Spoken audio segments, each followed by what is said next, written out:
Don't let that man touch a single terminal. Get him out before the FBI walks through those doors. The order exploded across the factory floor, cutting through the relentless rhythm of conveyor belts and hydraulic presses. Heads turned in every direction as workers instinctively paused, unsure whether the greater danger was outside the building or standing quietly inside it. Isaiah Brooks didn't move. Rows of precision-machined components rolled steadily down the production line, while robotic arms continued their perfectly timed movements beneath bright industrial lights. Above the noise, emergency alarms pulsed in slow, measured intervals, their crimson flashes reflecting off polished steel equipment. Beyond the loading docks, the unmistakable glow of blue emergency lights bounced against the factory walls. Federal vehicles. More than anyone expected. Douglas Harper strode across the production floor with long, impatient steps, his yellow visitor vest flapping behind him. His face was flushed with irritation rather than fear. "I said remove him," he snapped, pointing directly at Isaiah. "He's interfering with a federal investigation." Several employees looked at the man Douglas wanted removed. Nothing about Isaiah attracted attention. He wore dark work pants, a faded gray factory jacket, safety glasses, and steel-toe boots marked by oil stains. A plain employee badge hung from his chest, making him appear no different from dozens of supervisors walking the floor every day. Only his eyes stood apart, calm, focused, watching everything. Ryan Keller, head of corporate security, approached with two uniformed guards at his side. "Sir," Ryan said firmly, "the facility is being secured. Everyone without authorization needs to leave immediately." Isaiah finally lifted his gaze. "I'm authorized." Ryan frowned. "I've never seen you before. You weren't supposed to." Douglas laughed, shaking his head. "Listen to this guy. Every crisis brings out someone pretending they're important." A few nervous chuckles drifted through the nearby assembly line before disappearing almost as quickly as they had begun. Isaiah's attention shifted past them, toward production line 7. One workstation. One computer terminal. One employee standing unusually close to the control console, glancing repeatedly toward the main entrance instead of the machinery in front of him. Isaiah watched the man's right hand hover over the keyboard. Not working. Waiting. The factory's emergency alarms echoed once more. Outside, the first FBI agents stepped through the front security checkpoint as local officers established a perimeter around the sprawling manufacturing complex. Inside, anxiety spread faster than the flashing lights. Employees whispered to one another. Some quietly removed protective gloves. Others instinctively reached for their phones before supervisors barked at them to put everything away. Ryan extended his arm toward the nearest exit. "This is your final warning." Isaiah didn't acknowledge the gesture. Instead, he looked directly at Douglas. "If anyone leaves this production floor before the evidence is protected," he said evenly, "the wrong people will win." Douglas's expression hardened. "You don't get to make that decision." Isaiah answered without raising his voice. "I already have." At that exact moment, the heavy front door swung open, and a team of FBI agents entered the factory with deliberate, measured steps, their eyes scanning every corner of the production floor while the entire building seemed to hold its breath. The factory remained strangely alive. Machines continued their program cycles, conveyor belts carried unfinished components toward robotic inspection stations, and warning beacons painted the polished floor in pulses of crimson. Yet every sound now felt distant, as if the building itself were listening. Isaiah Brooks stood exactly where he had been.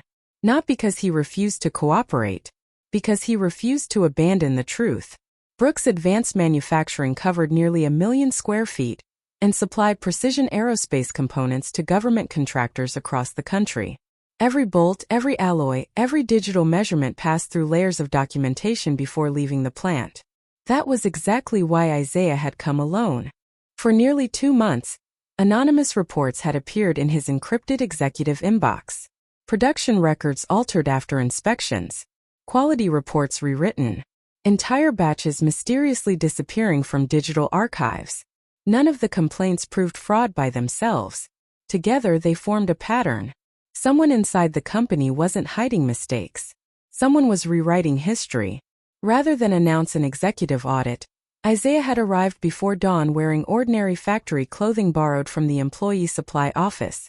He parked outside the main employee lot, entered through the same security gate as everyone else, and spent hours walking production lines without introducing himself.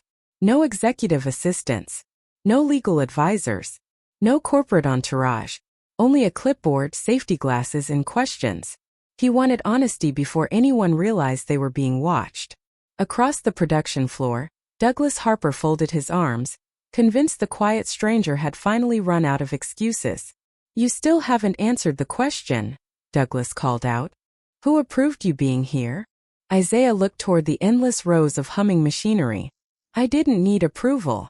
Ryan Keller gave a dry laugh. "Everybody needs approval." Isaiah's expression remained calm. "Not everybody." The reply unsettled Ryan more than he cared to admit. Before he could respond, a loud metallic click echoed from production line 7. Isaiah's eyes shifted instantly. The same employee he had been watching moments earlier had opened an equipment cabinet beside the production terminal. His movements were too deliberate, too rehearsed. He glanced toward the factory entrance where FBI agents continued moving deeper into the building, then quickly looked back at the computer screen. Isaiah recognized that look. It wasn't fear of arrest. It was fear that something would still be found. Nearby, Olivia Bennett quietly noticed Isaiah watching the workstation instead of the approaching agents. She frowned. Most people were focused on the FBI. He was focused on the evidence. Marcus Hill, a senior machine technician servicing the adjacent production cell, followed Isaiah's line of sight. His expression slowly changed. The employee wasn't preparing machinery. He was preparing the computer. Marcus took one cautious step forward. "What are you doing over there?" he called. The employee froze for half a second before forcing an awkward smile. "Just logging out." Isaiah spoke before anyone else could. "No." His voice was calm but unmistakably firm. "He's about to erase something." Every conversation on the production floor stopped. The employee's hand remained suspended above the keyboard. Across the building, the steady footsteps of the FBI agents drew closer, while the distance between the truth and its disappearance narrowed to only a few silent feet. The employee's fingers hovered above the keyboard, frozen between instinct and consequence. No one breathed. The rhythmic hum of automated machinery suddenly felt louder than the conversations that had vanished only seconds earlier. Every pair of eyes on production line 7 shifted toward the glowing monitor. Douglas Harper broke the silence first. "What are you waiting for?" he barked. "Finish whatever you're doing." The employee glanced nervously between Douglas and Isaiah. His confidence was gone. Isaiah took one measured step forward. "Don't touch that terminal." Ryan Keller immediately moved to block his path. "You're done giving orders." Isaiah stopped without resistance. "I'm trying to prevent someone from destroying evidence." Ryan folded his arms. "Evidence?" Douglas scoffed. "The FBI isn't even inside the production floor yet." Isaiah's eyes never left the workstation. "They're closer than you think." At that moment, the heavy factory doors at the far end of the building opened again. Several FBI agents entered the main production corridor, spreading calmly through the facility while speaking quietly into their radios. Their arrival sent another wave of tension across the workforce. Some employees instinctively stepped away from their stations. Others stood perfectly still, unsure whether leaving their equipment would make matters worse. Marcus Hill looked back toward the employee at the terminal. "You don't normally use that console." The employee swallowed. I was asked to." "By who?" Marcus asked. Before the answer could come, Douglas raised his voice. "That's enough." He turned toward Marcus. "Get back to your machine." Marcus didn't move. Something about Isaiah's certainty had begun to outweigh Douglas's authority. Olivia Bennett noticed it too. She had spent years supervising production schedules. Very few people outside executive engineering even knew the purpose of that terminal. Yet Isaiah had identified its importance almost instantly. He hadn't guessed. He knew. Ryan pointed toward the nearest exit. "I'm not asking again." Isaiah finally met his eyes. "If that computer is altered before the FBI secures it, you'll spend months explaining why you allowed it." Ryan hesitated for the first time. The certainty in Isaiah's voice didn't sound like speculation. Sounded like experience. A sharp electronic tone suddenly echoed from the workstation. The monitor displayed a confirmation window. Delete production log archive? The employee's trembling hand drifted toward the keyboard. Marcus reacted first. Don't. Olivia rushed forward. So that's what you were doing. Douglas's face tightened. Step away from that terminal, he ordered. Though whether he was speaking to the employee or trying to salvage the situation had become impossible to tell. Isaiah remained completely still. He didn't shout. He didn't run. He simply watched the seconds disappear. Then from behind the growing crowd, a calm female voice cut through the factory floor. Nobody touches that computer. Every head turned. Special Agent Laura Mitchell walked into the production area flanked by 2 FBI agents. Her badge rested openly against her navy jacket, her expression composed but unmistakably authoritative. She surveyed the frozen employee, the glowing monitor, the anxious supervisors, and finally Isaiah Brooks. For a brief moment, her eyes lingered on him with quiet curiosity. Then she addressed the room. Who ordered everyone away from this terminal before my team arrived? Silence settled over the factory once again. Only one person looked ready to answer. No one answered immediately. The question settled over the production floor like another alarm no one had expected to hear. Special Agent Laura Mitchell stood motionless, her attention fixed on the workstation displaying the unfinished deletion prompt. One of her agents photographed the screen while another quietly disconnected the keyboard without shutting down the system. Nobody touches anything, Laura said. This workstation is now under federal control. The trembling employee slowly raised both hands and stepped back. Only then did the room begin to breathe again.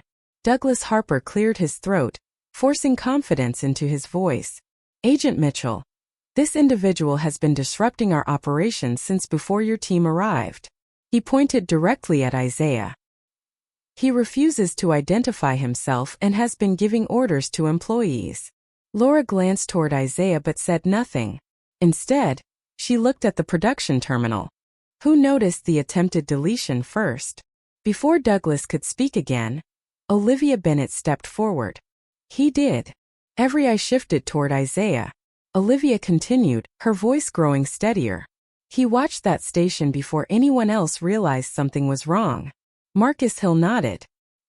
He knew that terminal mattered. Douglas immediately interrupted. That proves nothing. Marcus turned toward him. No. He pointed toward the workstation. It proves he knew this factory. Douglas folded his arms. There are thousands of terminals in this building. Marcus shook his head. Not like this one. He walked toward the FBI agents, careful not to cross the evidence markers they had begun placing around the workstation. That terminal isn't used for normal production. Laura looked at him. What is it used for? Marcus answered without hesitation. It mirrors production records before they're transferred to the central servers. Olivia slowly turned toward Isaiah. You knew that. Isaiah remained calm. I knew someone would try to reach it. The answer left several supervisors visibly unsettled. Ryan Keller narrowed his eyes. How? Isaiah didn't respond. Not yet. Laura studied him for another moment before shifting her attention back to the workstation. Agent Collins. One of the FBI forensic specialists approached. Can you determine whether any files were altered? I'm checking now. The specialist connected a forensic device to the terminal. Lines of encrypted data streamed across the display. Seconds passed. Then the agent looked up. The deletion command was initiated. Douglas quietly exhaled. But the agent continued reading. It never completed. A murmur spread across the surrounding workers. Marcus looked directly at Isaiah. If you hadn't stopped him. Isaiah finished the sentence quietly. The evidence would have disappeared. The employee who had attempted the deletion lowered his head, unable to meet anyone's eyes. Laura took another slow look around the production floor. She wasn't just observing frightened employees anymore. She was watching how every person reacted to the quiet man in the worn factory jacket. No panic. No performance. Just certainty. Outside the evidence perimeter, Douglas's confidence began to crack. He stepped closer to Laura.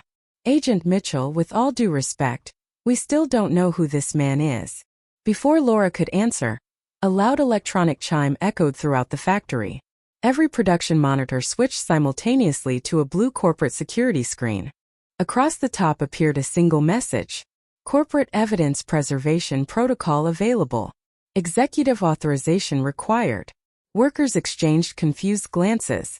Ryan stared at the screens in disbelief. That protocol could only be activated by the highest level of corporate authority. Isaiah quietly reached into his jacket and removed his phone. For the first time that morning, he wasn't watching the factory. He was preparing to protect it. The blue notification remained on every production monitor, casting a cold glow across anxious faces. No one spoke. Even the machinery seemed quieter now, as though the factory itself was waiting for someone to decide its future. Ryan Keller stared at the message in disbelief. "That's impossible," he muttered. "Executive Preservation Protocol isn't even visible, unless someone with corporate authority requests it." Douglas turned sharply toward the nearest control station. "Clear those screens." A systems technician hesitated.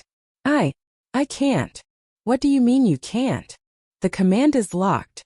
It isn't accepting local overrides." Douglas slammed his palm against the edge of the workstation. "Override it manually." The technician's fingers flew across the keyboard before stopping abruptly. "It says remote authorization is pending." Isaiah Brooks calmly unlocked his phone. His thumb selected a single encrypted contact. The call connected almost immediately. "Angela." A composed voice answered. "Good morning, Mr. Brooks. I need Executive Preservation Protocol activated." There wasn't the slightest hesitation.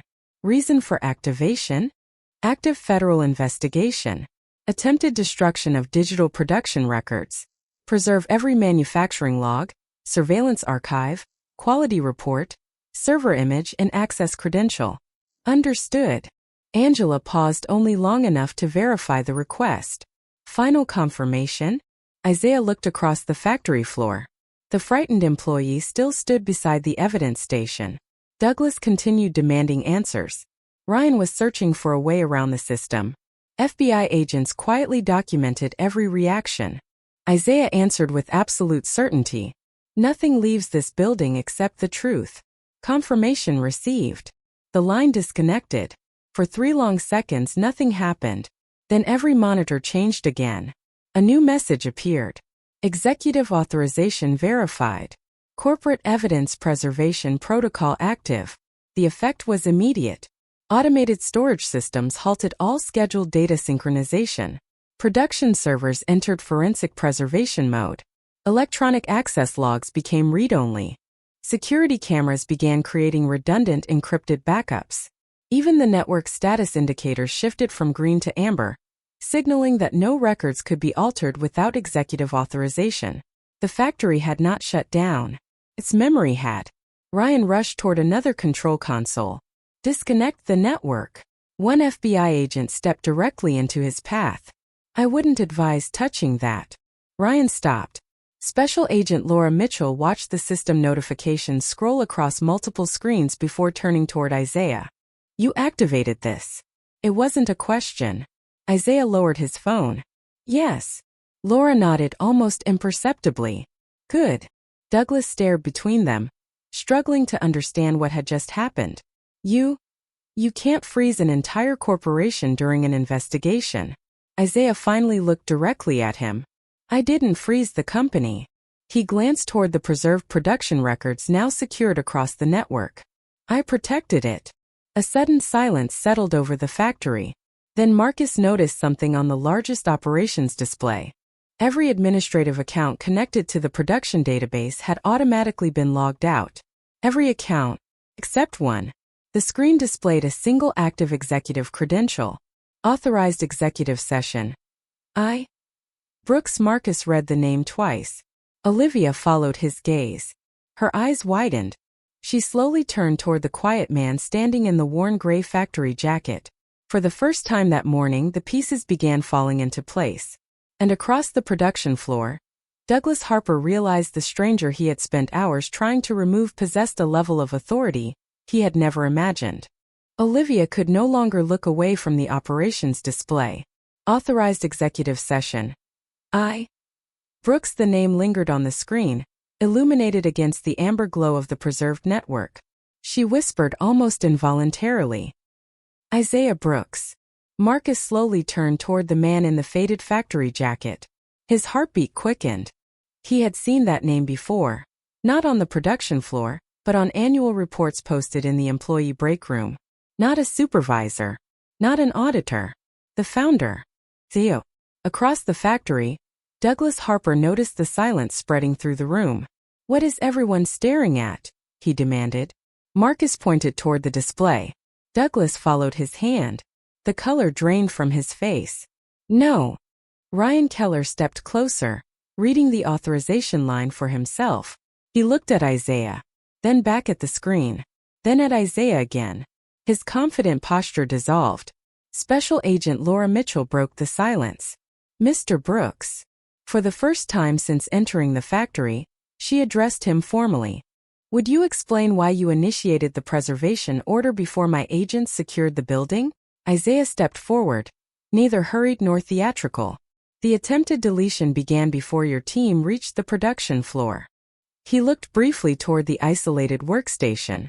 If those records had disappeared, every minute afterward would have been spent debating what had existed instead of examining what was real. Laura nodded. You preserved potential evidence. I preserved the truth. Douglas finally found his voice. You're telling me. He swallowed hard. You're Isaiah Brooks. Isaiah met his eyes. Yes. The CEO? Yes. The single word echoed through the factory more powerfully than any raised voice. A ripple of disbelief moved across the production floor. Workers exchanged stunned glances. Several quietly removed their safety glasses as though seeing him clearly for the first time. Ryan took an uncertain step backward. You came here dressed like an employee? Isaiah finished. I came dressed like the people who build this company every day. No one answered. Isaiah slowly looked across the hundreds of workstations surrounding him. I've spent weeks walking these production lines. His eyes settled on Olivia. I watched supervisors solve problems. Then Marcus. I watched technicians protect quality. Finally, he turned toward Douglas and Ryan.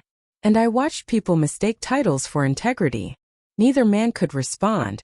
Laura accepted a tablet from one of her forensic specialists. We've confirmed the preservation protocol secured every production record before any deletion occurred. She looked directly at Isaiah. Your timing prevented the loss of potentially critical evidence. Douglas's shoulders sagged. So, the FBI isn't investigating him. Laura's expression remained composed. No. She paused deliberately. We're investigating what happened inside his company. The word struck harder than any accusation. Ryan lowered his eyes. The employee who had attempted to erase the records quietly sat down, his hands trembling uncontrollably. Isaiah looked around the factory one final time before speaking again. I didn't stay because I distrusted the FBI. His voice remained calm, carrying effortlessly through the silent building. I stayed because truth doesn't protect itself.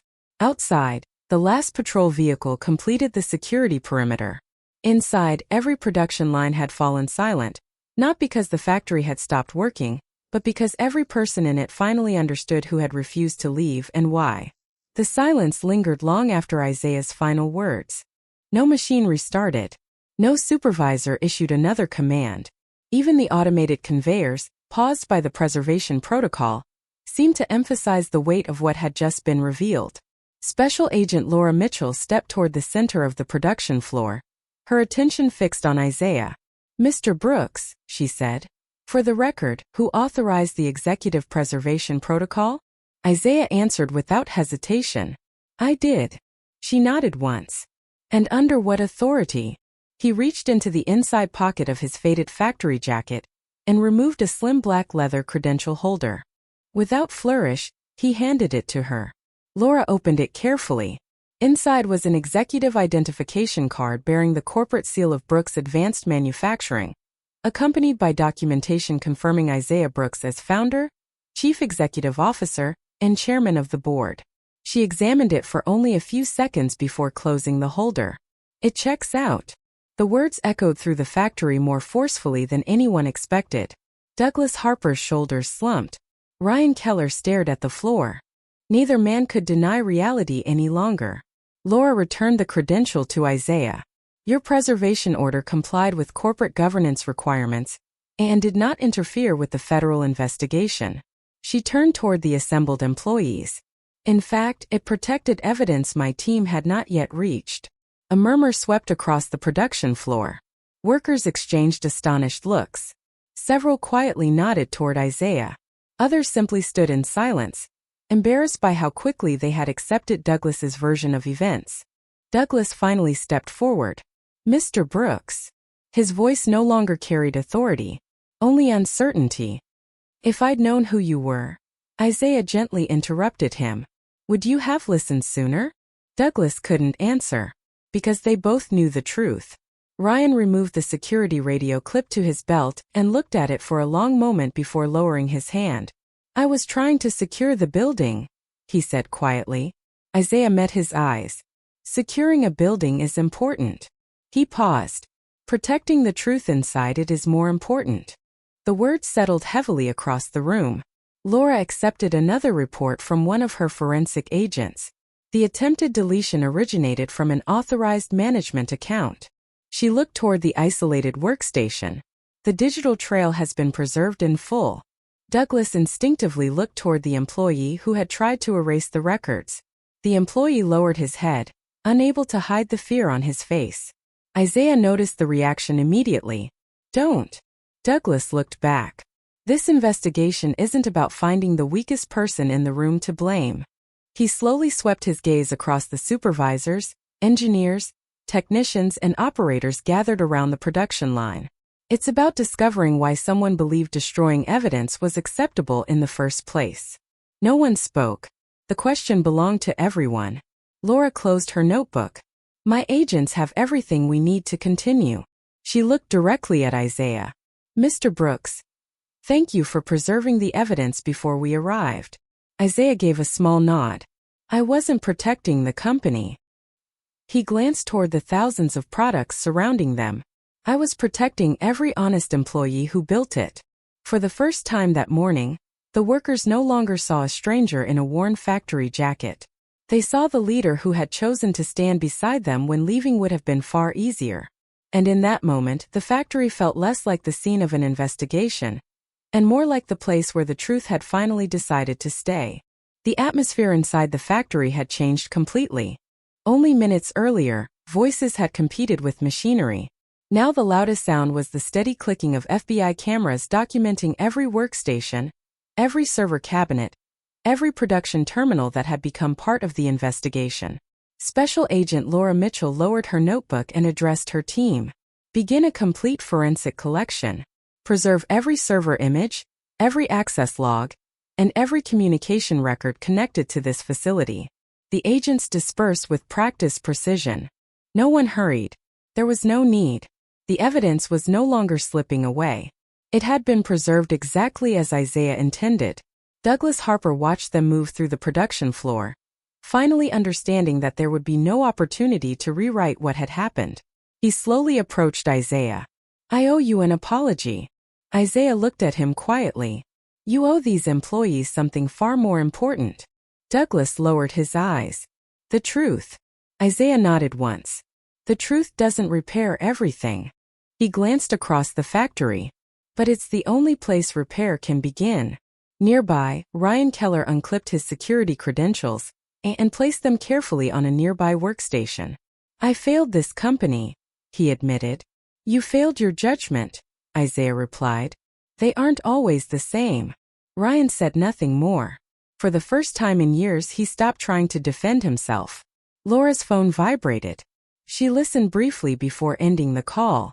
She turned toward Douglas, Ryan, and Ethan Price, who had remained silent since the investigation reached the production floor. Our investigation will continue, she said evenly. Until then, you'll need to step away from all management responsibilities while the evidence is reviewed. None of them argued. They simply nodded. Corporate representatives, who had arrived quietly during the investigation, approached with sealed envelopes and temporary authorization documents.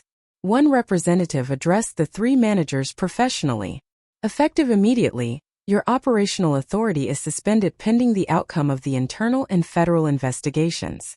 Electronic access badges were collected. Company-issued tablets were surrendered. Within moments, every management credential connected to Douglas, Ryan, and Ethan had been deactivated. Olivia watched the exchange in silence. She had expected shouting. There wasn't any. Only consequences. Marcus stood beside one of the silent production lines. "I've worked here 18 years, he said softly. "I've never seen the factory this quiet." Isaiah joined him. Sometimes silence is what allows people to hear the truth. Marcus smiled faintly. "I think they finally heard it." Around them, employees slowly gathered their personal belongings. Nobody rushed for the exits. Instead, many paused beside Isaiah. Some thanked him with a handshake. Others simply nodded with quiet respect. No speeches were necessary. The respect felt genuine because it had been earned before anyone knew his title. Laura completed the final page of her preliminary report and looked toward Isaiah one last time. "You gave this investigation something we rarely receive." Isaiah raised an eyebrow. "What's that?" "A complete record." She closed the folder. "Facts don't take sides." Isaiah watched as the final evidence containers were sealed. "No," he said quietly. "They simply wait for someone willing to protect them." Outside, the FBI perimeter remained in place beneath the afternoon sun. Inside, the factory stood still, not as a symbol of failure, but as proof that integrity could survive even the most difficult day, provided someone had the courage to stand their ground when everyone else insisted they walk away. The last FBI vehicle pulled away just as the evening sun settled behind the factory skyline, its fading light reflecting across the rows of silent windows that had witnessed one of the most difficult days in the company's history. The security barriers remained in place. Evidence seals covered server rooms. Production lines waited quietly for the investigation to reach its conclusion. Yet the atmosphere no longer felt uncertain. It felt honest. Inside the administrative offices, forensic specialists continued reviewing preserved records, while corporate auditors worked alongside federal investigators. Every manufacturing log, surveillance recording, quality report, and system access record remained exactly as it had existed the moment Isaiah activated the preservation protocol. Nothing had been rewritten. Nothing had disappeared. For the first time in weeks, everyone would be working from the same truth. Douglas Harper packed the few personal belongings from his office into a single cardboard box. He paused before leaving, looking one last time across the production floor where he had spent nearly 2 decades building a career. When he found Isaiah standing near the main assembly line, he quietly walked over. "I kept thinking leadership meant protecting the company," Douglas admitted. Isaiah looked at the motionless machinery stretching into the distance. "It does." Douglas frowned. "I don't understand." Isaiah answered gently. "You were protecting its reputation." He turned toward Douglas. "I was protecting its character." Neither man spoke again. There was nothing left to argue. Ryan Keller left his security badge on the reception desk before walking out of the building without looking back. For the first time in years, titles, uniforms, and authority had become meaningless beside a single decision made with integrity. Across the factory, Olivia Bennett watched maintenance crews carefully restart isolated support systems that had not been placed under evidence protection. Marcus Hill stood beside her. "I never thought I'd see a CEO spend weeks walking the floor without telling anyone who he was." Olivia smiled quietly. Maybe that's why he learned what no report could ever tell him. Several days later, the federal investigation confirmed deliberate attempts to alter production records connected to a small group of managers. The preserved digital evidence allowed investigators to reconstruct every action without relying on speculation or conflicting testimony. The employees who had acted honestly never had to fear that the truth would disappear alongside corrupted files. Corporate leadership announced sweeping reforms. Independent compliance teams were established. Digital audit trails became impossible to alter without multiple executive approvals.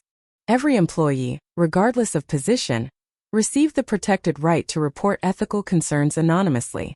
Most importantly, every worker was granted the authority to stop any activity that threatened the integrity of company records without fear of retaliation. The new policy appeared on every entrance screen throughout the company. If the truth needs permission to survive, leadership has already failed. Employees soon began calling it simply the Brooks Principle. Weeks later, production resumed. The familiar sounds of precision manufacturing once again filled the building. But something had fundamentally changed. Supervisors listened before giving instructions. Questions were welcomed instead of dismissed. Data was verified instead of assumed. Trust was earned instead of demanded. Isaiah Brooks returned quietly one morning wearing the same faded factory jacket and steel-toe boots he had worn during the investigation. This time, nobody mistook him for someone without authority. Operators greeted him by name. Technicians invited him to inspect new quality systems. Even new employees knew the story of the day. Their CEO refused to leave while everyone else insisted he should. Not because he wanted recognition, because he understood that integrity is measured most clearly when walking away would be easier than standing still. Isaiah paused beside production line 7, the workstation where everything had nearly been lost. He rested one hand lightly against the console before looking across the factory filled once again with honest work, focused faces, and quiet determination. Machines could manufacture products. Buildings could generate profit. Technology could preserve data. But none of those things could protect a company's future without people willing to defend the truth before defending themselves.